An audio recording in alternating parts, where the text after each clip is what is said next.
And we're live. Hi, everyone. I am Rebbetzin Bat-Chen Grossman from ConnectedForReal.com. I am a God-centered marriage coach. And today I have Ghesi with me, and I'm so excited. She's going to introduce herself because she's too awesome. I can't even start. So, Ghesi, tell us who you are.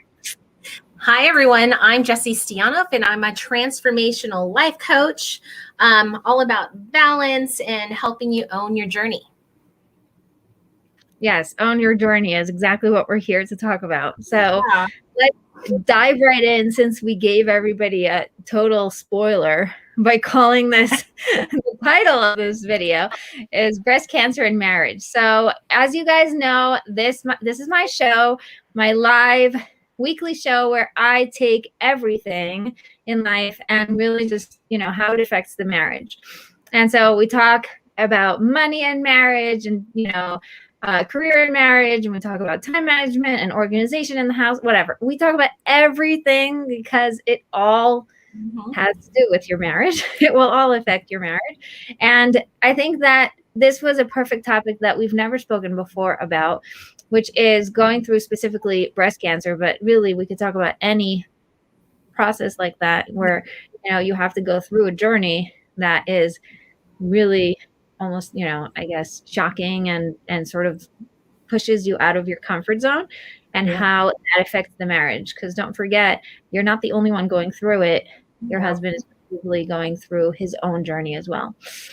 So tell us a little bit about the story of, whatever you want to tell. Okay. So in the end of 2013, actually, I'm going to go a little ahead of that. For a while, I was not the typical breast cancer picture. So usually people with breast cancer, they're older in age, in their 60s. I was 33 when I was diagnosed with breast cancer. And I thought I did everything right. I made sure I breastfed my kids till they were 2, not only for their support, but also they say if you breastfeed up to 2, it lessens your chances of having breast cancer. I tried to have a clean diet. I didn't drink, smoke. I tried to live a healthy lifestyle. So when I started having issues, more so, it wasn't even breast related. Sometimes I would get some soreness. I went to go to my doctor to say, listen, there's something that's just not right. And I just felt like it was God just telling me, like, Ghesi, you need to go check yourself.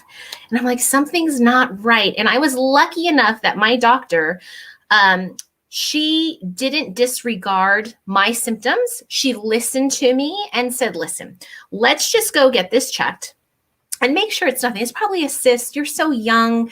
You don't have it. Like, I can't feel a lump. You're good. I went in to go get an ultrasound, and I remember going in there and just my personality. I love chatting and learning about, other people and what they're doing. And we were chatting, and we having a good old time when she was doing the ultrasound on my left side. As soon as she got to the right side, the mood of the room changed.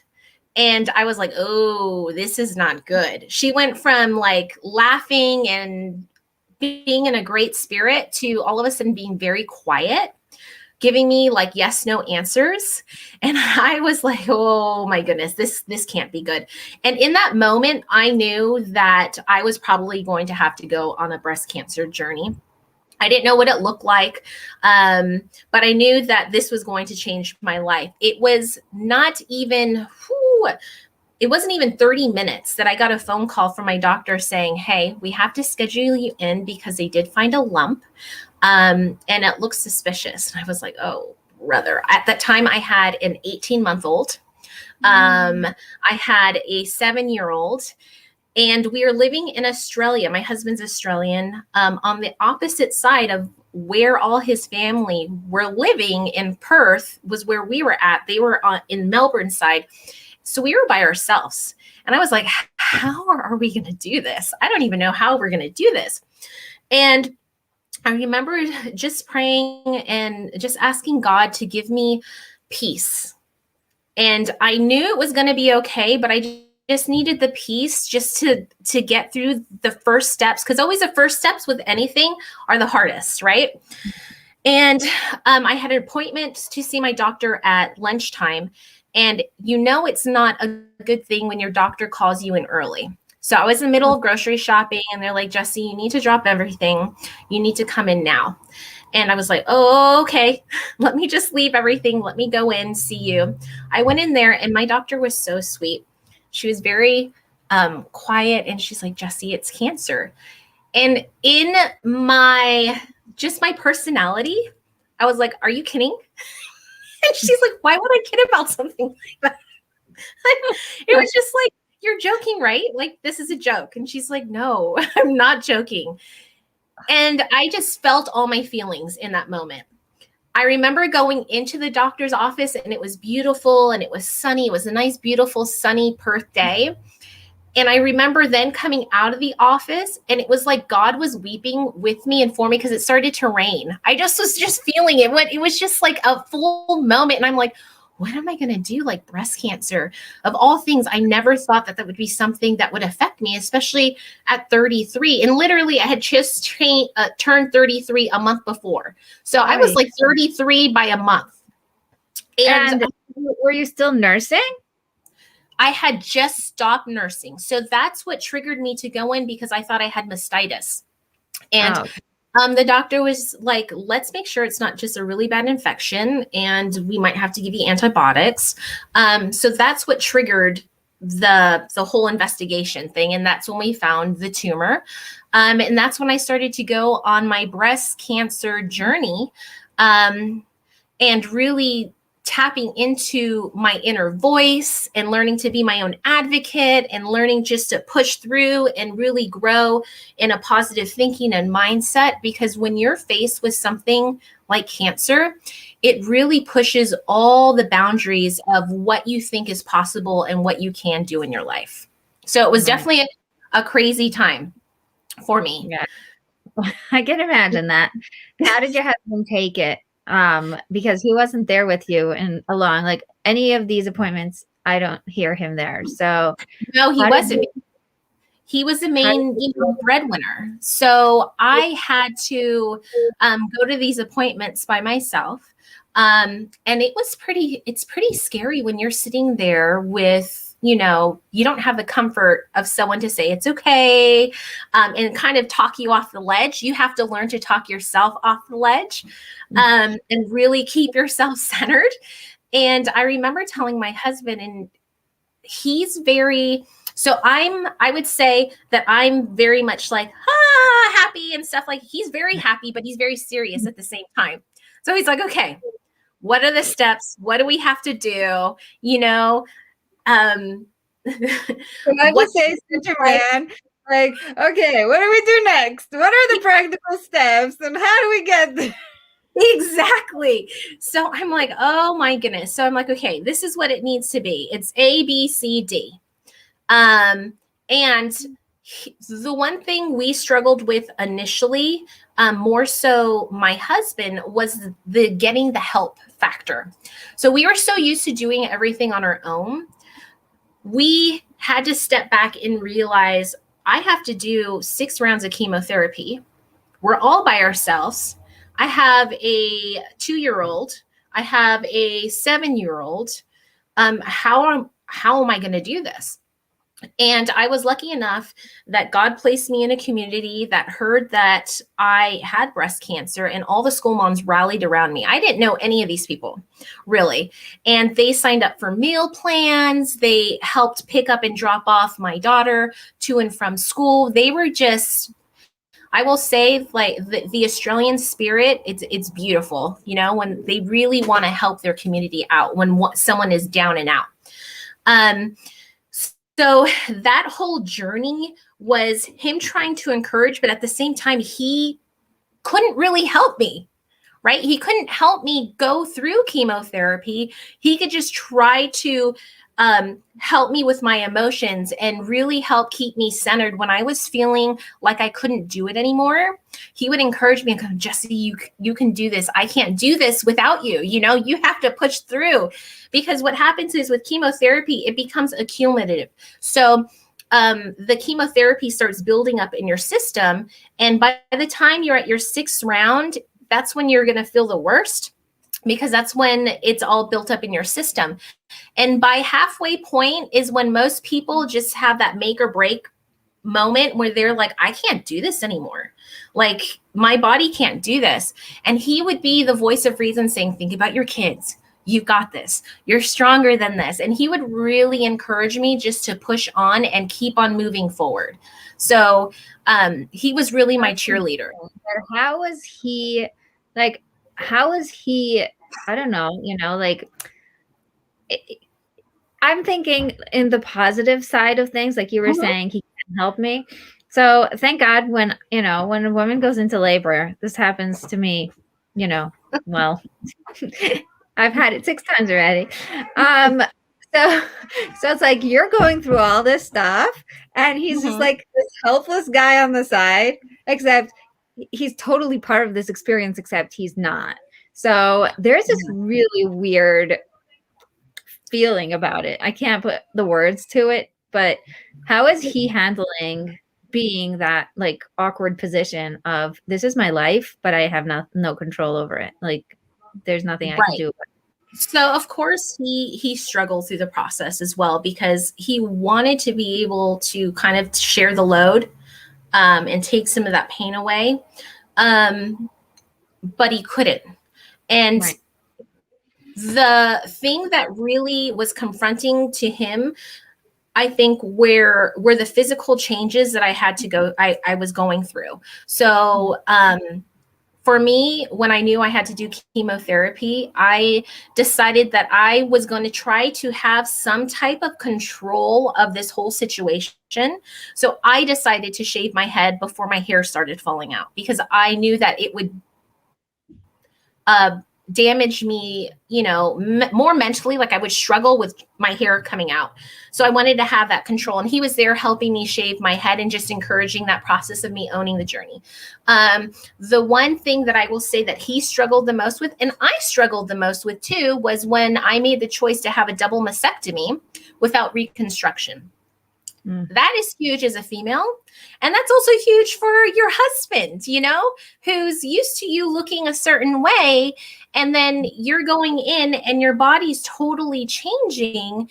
And both of us are having then to reframe what it is to be human and what it is to be a female and what it is to be married. That was one of the things that he struggled the most with. And I remember that I had to learn to be patient as well. And there's such a thing when you're going through chemo called chemo rage. And it's just from all the steroids, and you're literally, you know, you're poisoning yourself to get rid of this cancer. And he was super patient, because I was just like, why aren't you understanding? Like, I need to do this process. I'm not going to go and get reconstruction. And in my mind, I knew with the type of cancer I had, because I was triple positive, I was so young when I got diagnosed, that the reality is the doctors told me I have a 50-50 chance of it coming back. And the thought of it possibly coming back at a 50 chance scared me. And I wanted to be able to feel everything, because while you still get a mastectomy done, and they do remove, you know, most of the breast tissue, they can't get it all without removing your muscle. So I still have breast tissue on my chest wall, which is where the cancer can still grow from. So I was like, I know that I would drive myself nuts if I had an implant and I couldn't feel everything. It would just, it would not be good for me. So for me to actually make a decision for myself without really having not that you need the permission from your husband, but getting that okay, you know, when you go through something big, you're a team. So you talk it through. In this instance, I was like, there's no talking it through. This is what is happening. And that was where kind of, things started shifting as well in the marriage, because it was more like, okay, this is not about us. It is, but really it's about keeping you alive, safe, and what you need right now.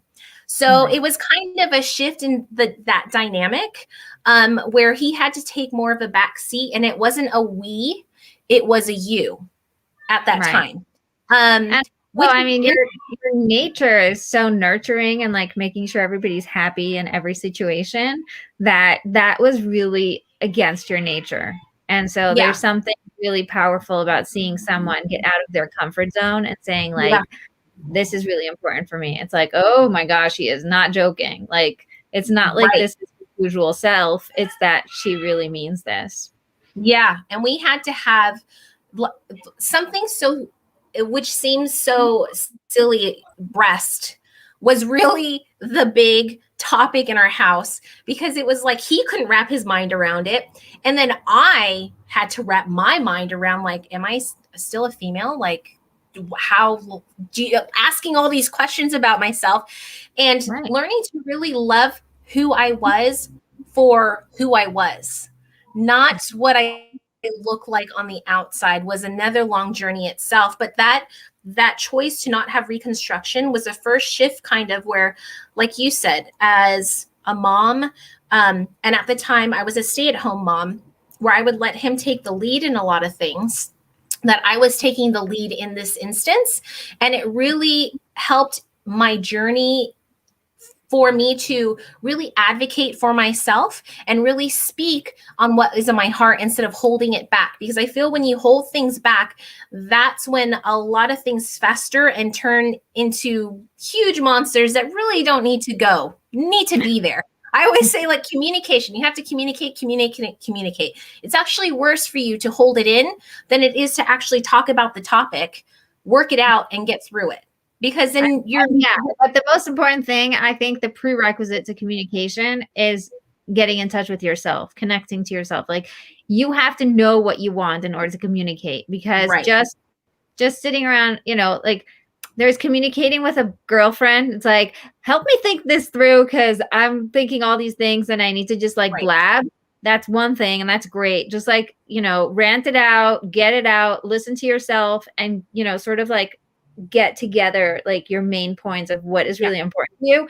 But then when you go and talk to your husband, that's really when you come and say, like, these are the things I process, these are the things that are important to me, these are the things that are non-negotiables, and these are the things that I don't even care about. Like, and so you're having an actual conversation, as opposed to coming and just trying to blab to your husband about who knows what.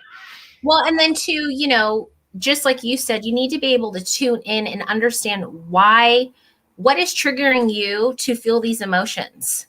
It may not even have to do it. It's most of the time it has nothing to do with your spouse, but the way with how you're living and expressing yourself through that journey. So I had to learn too to sit back and really think about, why am I angry? I'm not really angry at him. I'm angry at the situation. I'm angry right now because I have to go through this right now. And I had to change my mindset into, instead of saying, why me? Saying, why not me? Because I would not want anyone else to be going through this breast cancer journey. So I started to change my mindset. And that's what catapulted me into transformational coaching, is reframing the way I thought, and then using every moment as a tool to learn and glean from, and really try to look for pictures of God, because I had to ground myself during that process. So I was still loving towards my kids, that I could still get up and I could still have a smile on my face, and that I could use this moment as a teaching tool for my children, because unfortunately, life is life. It's not perfect here. And this is an experience that they will have forever, that I didn't want them for it to leave a dark mark on their timeline. I wanted them to use this moment as a springboard to own their journey as well and understand what that process looks like. So it was powerful for everybody. Yes. It's it's just amazing that, every person has their own challenges, and the challenges are tailor-made. We forget sometimes that God is running the world, but like nothing is a mistake. It wasn't like, oh, I'll sprinkle this here and sprinkle this there. Like, God knows exactly what I can handle, exactly at what time, and exactly what tools I need. And so I have everything I need before I even get into this. And then it's, that's what really blows me away is like, sometimes we feel bad. Oi, what's going on? Sometimes we see we're having a party here, people. Oh no! Okay. Wow. Okay, say hello to everyone. This is so not awesome, but we can handle. We're talking about challenges. So the challenge is that I didn't lock the door, or maybe I did and somebody unlocked it. But either way, here we are. Okay, we were talking about, so sometimes I see someone going through something, I'm like, I don't think I would ever be able to handle that. Like, you're not supposed to. Like, you're not the one who got it. So to put yourself in their situation and then say, I don't know how she handles it. Okay, because it's not you. You don't know. You'll never know. Right. And they're handling it the way they, were sort of like set up to. So everything that happened to you until now is setting you up for what you need for the next stage. And this stage is setting you up for the next stage. So it's amazing. Like, I don't think that you could have become who you had become without that experience. Oh, most definitely. I couldn't. And I think it's really important to be able to, when you're going through trials and circumstances, to get out of your own way and just take that moment and pause. Because one of the biggest things that we forget is everyone talks about a positive mindset.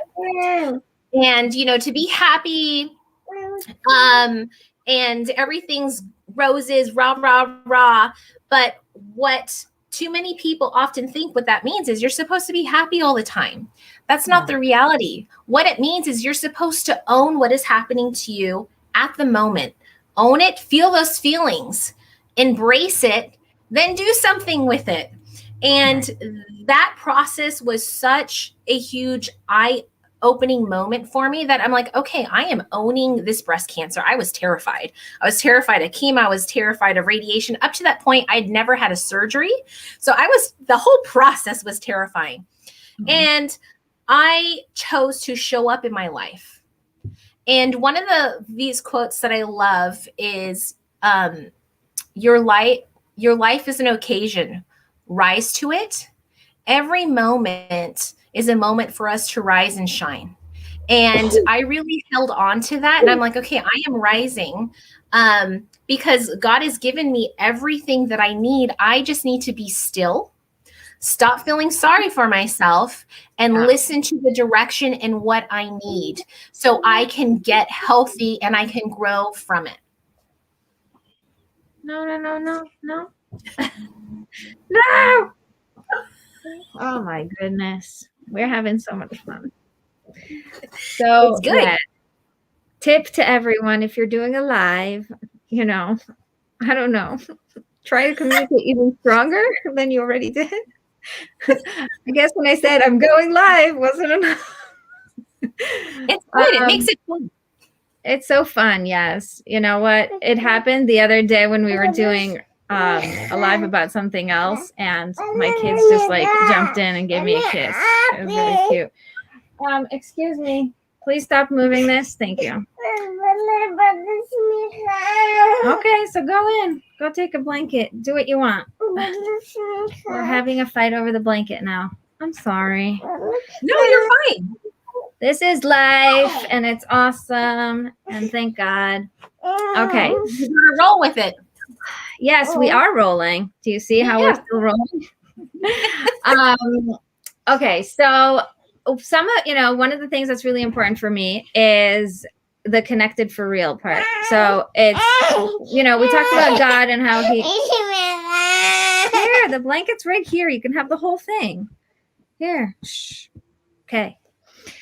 So we talked about God and how everything is from God and how he set us up, and it's all very like fuzzy and fluffy and sort of like up in the air. And I want to get it really grounded for people. Like that's the real part, is like I want to get really practical about what are things, even the little things, that can really help people in any situation, specifically in any, health situation that is, life altering like that. But any situation really, like what would you say to someone like that they could use as an anchor that is like a practical thing?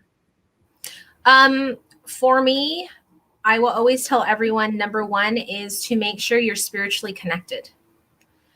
That spiritual connection and anchor is so important, because when you feel like you're tapped out, you're able to tap in and you're able to get re-energized. So for me, I have my morning, devotion time, meditation time, and I still do that now. I make sure that I have a moment, because, we're moms, it's busy. We have a lot of responsibility where the house is still quiet and I can just tune in so I can hear God speak to me, because that's the most important thing, is to be able to navigate the direction that you need to go, and you need to be able to hear him speak.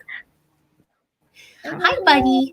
So that would be number one. The second thing would be for you to embrace your circumstances. So embrace what is happening now. And when you embrace it, that means that you are in the process of then acknowledging what is happening, right? So you have to be okay with what is happening now and not think of it as, why me, and just get it down that spiral, because all of us could be go down, that rabbit hole. Oh yeah. Once you're able to, it's fine. It's normal if you fall into it. It's just really important to get out of it. It's like it's out. Exactly. It's a choice to say like, this is normal human reaction that I'm feeling, that it's not fair and that why me, and I don't want this, and trying to, saying it's not supposed to be this way, and then snap yourself out of it and be like, it's supposed to be this way because this is how it is. Yeah. And that's embracing it. That's embracing the emotions. That's embracing everything, because God created us with feeling. You have to go through that grieving process. It's so important. You have to release it. Once you're able then to embrace it all, then you're able to acknowledge it. And that's really important as well, because you can embrace something. Like, I'm sure many of us know people that maybe, may not be their favorite, but you're a kind person. So you say your good day, you acknowledge them, you say hello, but to be able to really understand where they're at and where you're at, you have to acknowledge everything that is happening. So then you can then start listening to what you need. So you have to acknowledge that moment. When you acknowledge it, it allows your mind and your body to kind of align, to start creating a plan to action, to then, okay, what's the next steps? And then you're listening to what you're needing then, because if you're not embracing, acknowledging what is happening, how do you know what you need? You don't. So that's a different thing. Yeah, it's so important. And then once you acknowledge, you listen, then you come into the understanding that, hey, you're owning this moment. You're owning your happiness. You're owning your choices in your life, and that you can start creating then the space and start creating the direction that you want to head into to achieve that goal, to get you over this, dark moment, this, in my situation, breast cancer. So I had to start listening then to what I needed. And I definitely needed those moments where, God could just speak to me. But I also needed my own space where I could just be sick and my morning devotion then if I needed to, without waking up my husband. So I was like, okay, it's like, this is your space now. We moved my kids into the same room, and I was able to have my own little space where I could just go to and just be me and have my moment. So being able to tune in is so important as well in this whole process. Wow. You want to sleepy poo? Great. I'm so happy you're going to sleepy poo. And she's happy. Yes, it's wonderful to have. Sometimes you just need a little kid to remind you that this is what life is about. I love that you said that. I think for me, my personal like practical go-to would be journaling. Like I think if I had to take anything on, because first of all, within journaling, you can have prayer, you can have the emotion processing, you can have so much. Are you still there? Did we lose you? So can anybody comment to say if we're live still? What's going on with the internet? Are we live yet? Still? Jessie. Hello, hello. Oh no. Is Jessie here?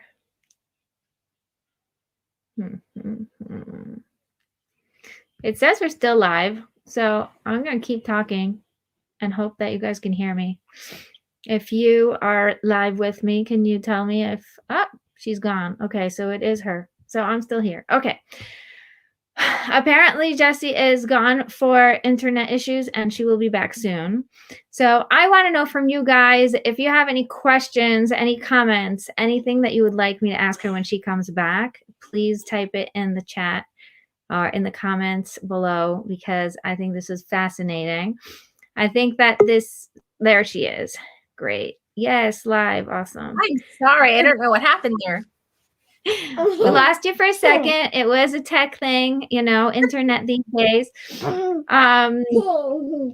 was I was going to ask you? Oh, I was saying about journaling that, I really think that it's this one and all-in-one type of tool that if you get into journaling, and if let's say you start every single day, you can some days do mindset work, like question your thoughts, what's going on, what am I feeling? And then the next day you can write a whole prayer, and the next day you can have a whole conversation back and forth with, your future self, or with God, or with, I don't know, a million other options, I don't know what that means. Click lock. Okay, maybe you can go to Leah. Leah would like to have you with her. You need to be on top of me. Okay, yes, I guess she does. I found that when I'm able to be consistent with journaling, I get so much out of the experience, because I can prepare for the experience, I can go through the experience, and then I can unpack the experience and really learn from it and see and my favorite part is going back and seeing where I was last time, or where I was when I started, or, just being able to go back and say wow, that's crazy that I said those things, or that I thought that.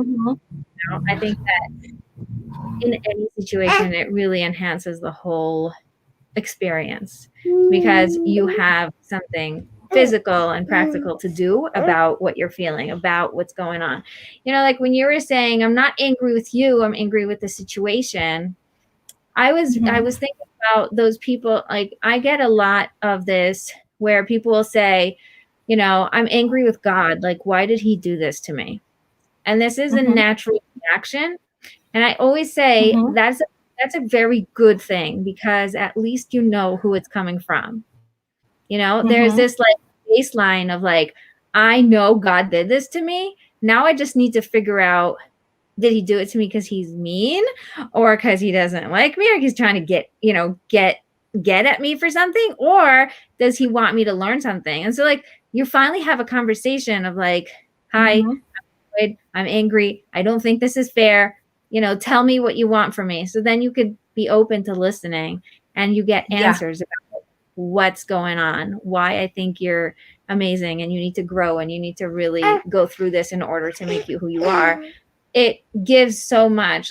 I feel being open about that and saying it's okay to say it out loud and say instead of being angry with people or angry with random things, just go straight to the source and be like, Mm-hmm. not here. That's not what I expected, and Yep. being willing to have that conversation. Because you're saying like communicate. This is, the Yep. ideal communication is like, I'm willing to stand up to God and say, I don't understand.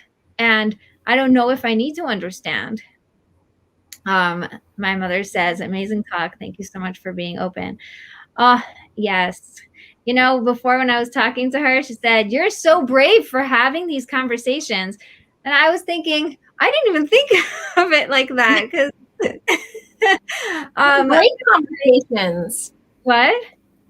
They're great conversations because everyone's on a different journey and we can all glean because we all have trials. We all experience things that feel like they're bigger than us.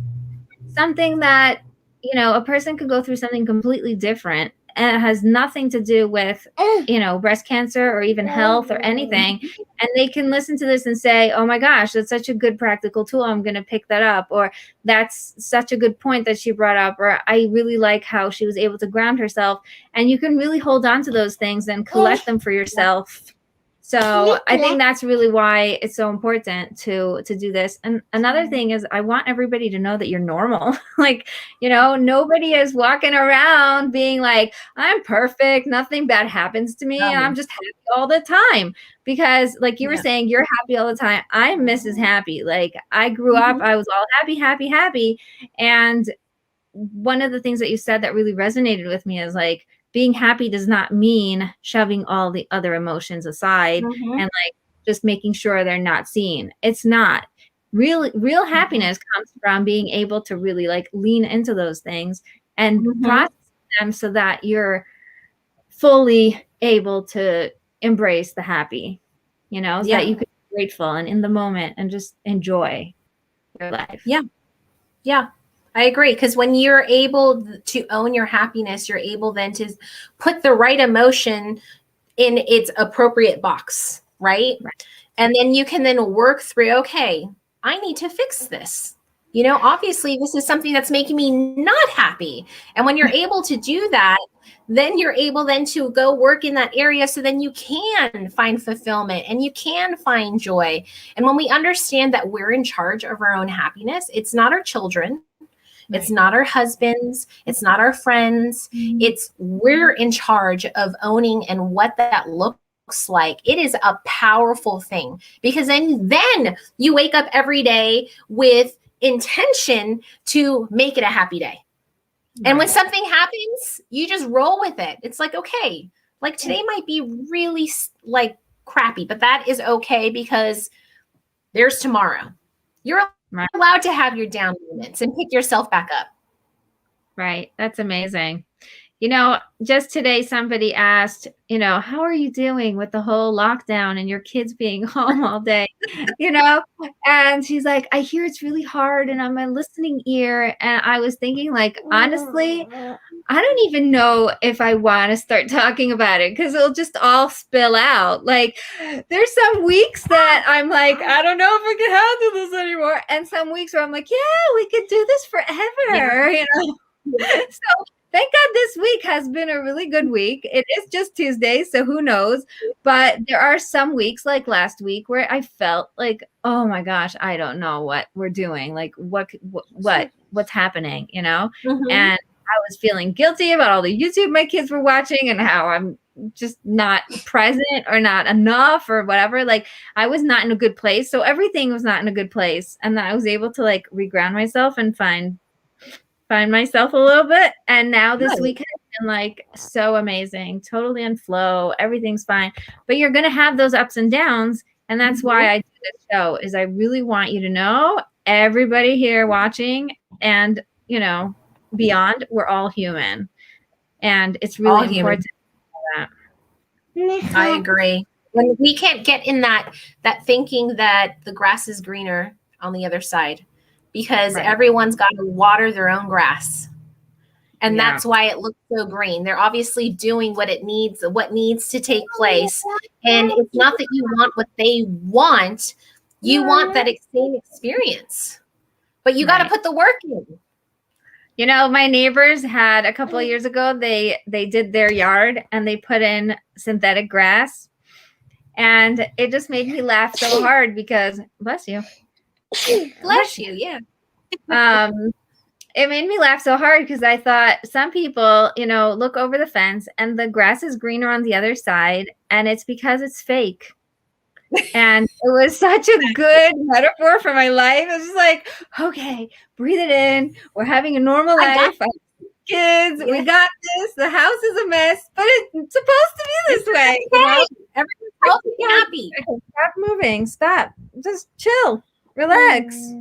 It's supposed to be quiet time now, and nobody is supposed to be on top of me. It is supposed to be this way because it is this way. Yes. Okay. So give us a little bit of like the last punchline thing of like, you know, just put it all together for us. Pull it all together. I would say communication is key. Communication to God, communication to your friends, communication to your spouse, communication to your children. I tell communicate. Because when you're able to communicate, you have to proper communication. You have to actively listen. When you're actively listening, then you're able to come to some type of resolution. You can problem solve. You can work it out. And to also understand that you own your journey. You may not own the circumstances or how you like what happens, like breast cancer. I would have never thought that was something I was going to deal with, but it was something I was dealt with. So I made the choice to make a royal flush out of it. Do you know what I'm saying? So it's like you have this moment, own it, rock it, do something with it. So it's not a dark spot in your lifetime timeline. It is something that you can be proud of. Because one of the things that like energizes everyone is when they can look back and be proud of the journey and who they were through that process. So owning it and having pride and knowing that, you know, God has got you. He has got you. You just have to be willing to kind of, you know, like loosen that grip so he can actually speak to you and have a moment to let him speak and open your ears and your heart to receive what is being said.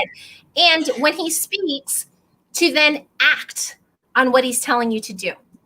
Because nothing worth anything comes easy. It takes work. And when you put the work in every day, the change sticks. And that's when you become powerful. Right. I love that. That's amazing. Yeah. So much of what you said, I'm like, yes. Yeah.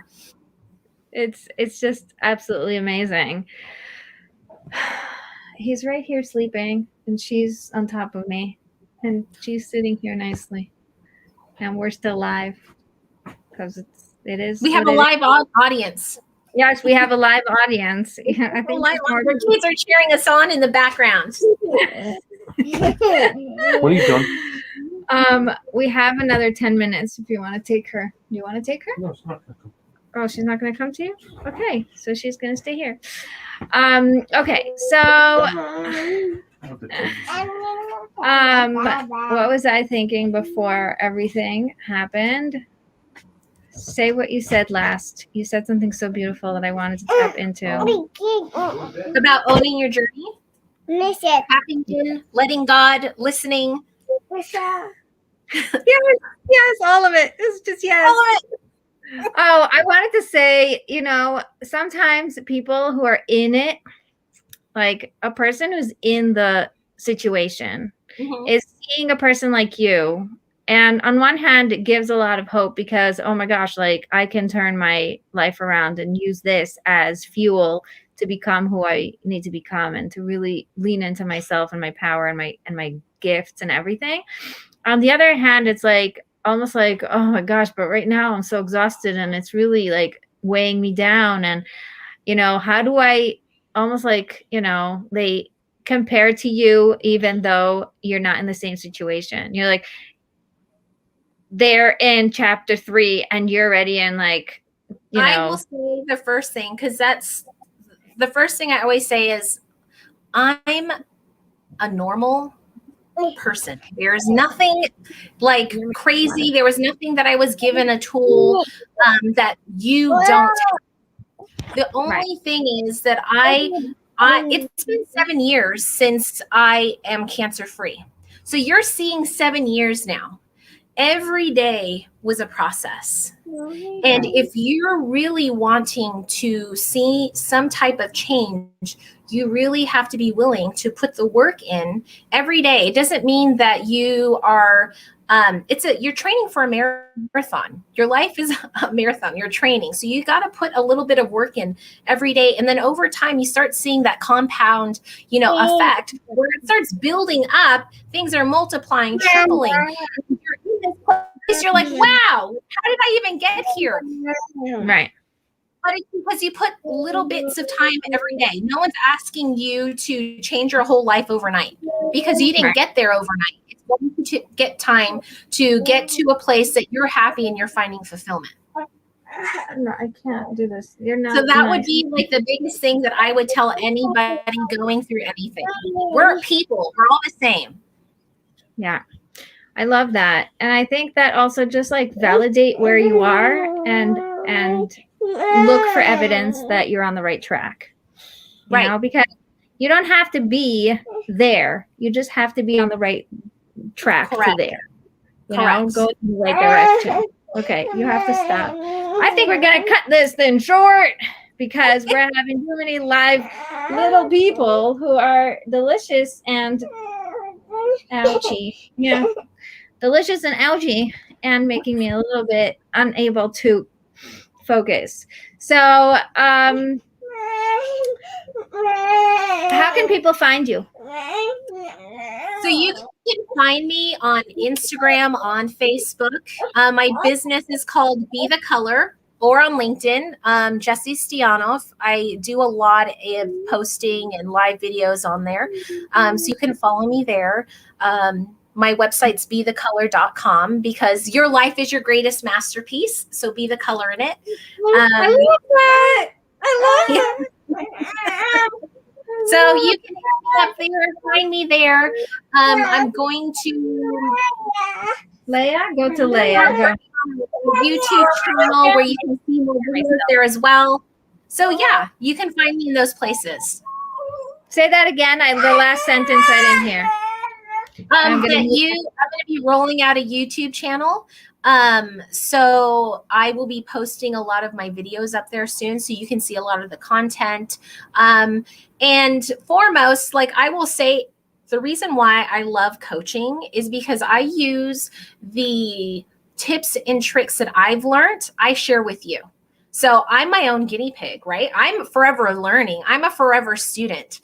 So I love going on this journey and just empowering and cheerleading people to own their life and be the best version that they want to be so they can find fulfillment.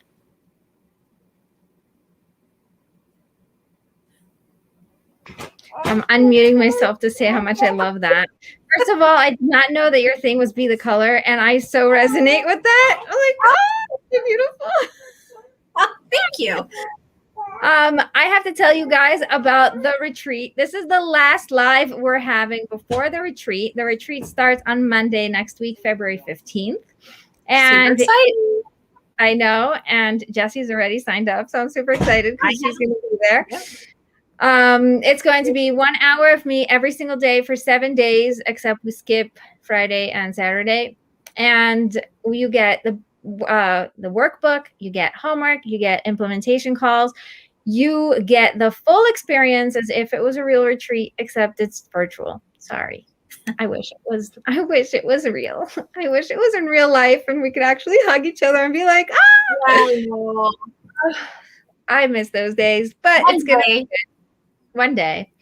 So this retreat is going to be, it's called the Marriage Breakthrough Retreat because we are taking women in business who are married and really just sort of leveling their marriage up to where it needs to be so that it can support the business. Because if your marriage is not supporting your business, then you're not really at your full capacity moving forward in your purpose and really doing what you need to be doing. So I am super passionate about this. This is like, as you know, as you guys may have probably picked up on until, by now, is my biggest passion, because I am a woman in business and I had to go through this journey. Just like you were saying, you're your own guinea pig. I am my own guinea pig. And I'm just super excited about doing this, because it's been brewing for a while. So it's like, whoa, there's like 6 days left. I'm excited. I am so excited. I'm going to, just in case you guys weren't signed up, it's connectedforreal.com/retreat. And were you going to say something about it? Oh, I'm super excited to learn how to not only connect within what you're doing business-wise, but also level up in your marriage, which I think is so important. And I think we kind of touched that even with what we talked about today, about being able to communicate and express what your needs are, but in a way where you're growing together. Right. So exactly. I love it. I think the biggest thing is like, I was a woman in business. I was a graphic designer for 15 years and my specialty was packaging. And so here I was like growing my business and becoming like this specialty, niche person about, packaging for product lines. So it was like a whole family of products and it was really fun. And I was like, everybody was looking up to me and I was like that cool person. And then I'd get home and I'd be like just another human being, like normal.